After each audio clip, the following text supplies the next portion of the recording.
Amélie, de Westmount.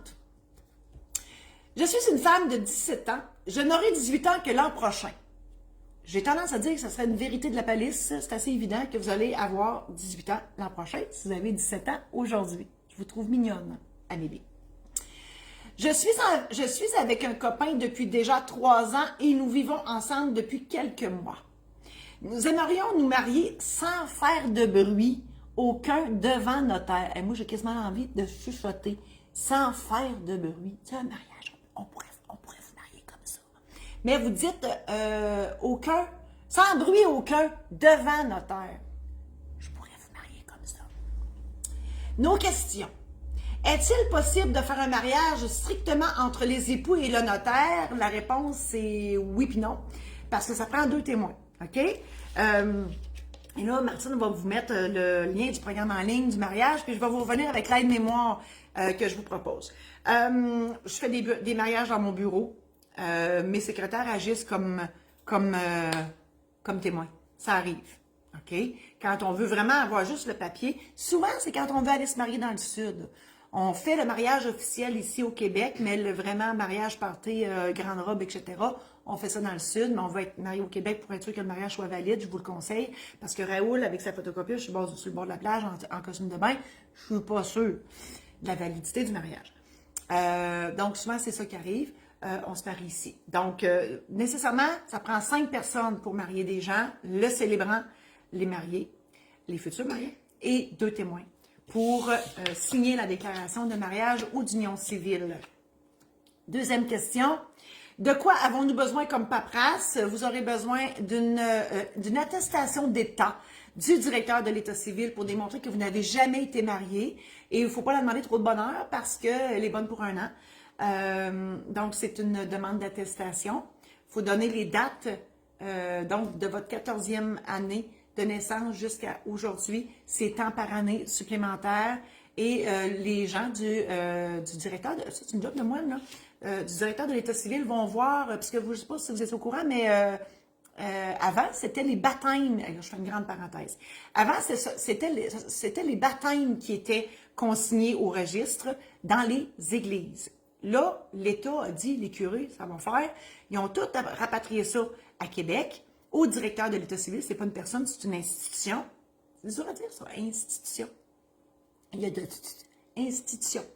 Et ils ont décidé que maintenant, ce n'était plus, ça fait longtemps, là, ce n'était plus les baptêmes qu'on consignait, mais bien les naissances, parce que le curé n'était pas là à l'hôpital quand on naissait, donc c'était à l'église. Là, ce sont les naissances, donc c'est pour ça qu'on peut avoir un certificat de naissance, non plus un certificat de baptême. OK? Je vous dis tout ça pour ça. Fais une tranche d'histoire un matin gratis. C'est ça. Donc, ah oui, c'est là que je m'en allais. Mon Dieu Seigneur. L'anesthésie. Là, j'ai eu une anesthésie. On dirait qu'il y a des blancs. Et les gens du directeur de l'état civil, ils reprennent ces registres-là. Ils regardent tous les ans, religieusement, pour savoir si vous... Hey, j'aime ça faire ça. Pour savoir si vous avez été marié. Et ça coûte de l'argent. Là. Écoute, il y a du monde qui hein, ils feuillettent les livres, les gros livres. Là. Donc, tout ça pour dire que ça coûte une centaine de dollars par personne pour avoir cette attestation-là à l'effet que vous n'avez pas été marié. Et ironiquement, plus ça fait longtemps, tu sais, souvent les gens ils disent « Ah, ça va être compliqué, se marier puis tout ». C'est plus compliqué pour les gens qui ont jamais été mariés que pour les gens qui sont divorcés parce que le jugement de divorce au beau palais de justice, on obtient une copie facilement. Mais pour les gens qui ont jamais été mariés, ben c'est la déclaration d'État qu'il faut, d'attestation d'État qu'il faut se procurer. Autre paperasse, vos certificats de naissance, justement, pour me montrer que vous êtes majeur, sinon ça prendrait le consentement des parents. Autre paperasse, non. Après ça, mets des bonnoirs, arrive à l'heure, gâteau de mariage, grande robe, ça va. Dernière question, le mariage civil donne-t-il automatiquement un testament? La réponse, c'est ça dépend. Parce que, on est fatigué en disant, mais oui, ça, mais non. Si vous décidez de vous marier avec un contrat de mariage, on peut inclure la clause dernier vivant les biens dedans gratuitement, parce qu'on peut le faire. Et à ce moment-là, vous avez au moins un petit testament qui dit que vous vous léguez l'un l'autre vos biens en cas de décès de l'un ou de l'autre. Mais si vous décédez en même temps, il n'y en a plus de testament. Et là, ben, vos enfants vont se ramasser à 12 à la caisse populaire pour avoir votre argent. D'où l'importance de faire un testament une fois qu'on a des enfants. Mais oui, vous pouvez faire un contrat de mariage. Et là, je vous parlais de programme en ligne tantôt. Dans le programme en ligne, je vous explique ça en long et en large. Je parle de la célébration du mariage, où, quand, comment, pourquoi, avec qui, par qui. Et ensuite, il y a aussi tous les aspects légaux, vos choix que vous avez à faire, des contrats de mariage, pas de contrats de mariage, de tout ça. Là, OK? Je vous parle de tout ça dans le programme en ligne. Je vous mentionne l'aide-mémoire papier ou numérique que vous pouvez vous procurer sur la maison d'édition.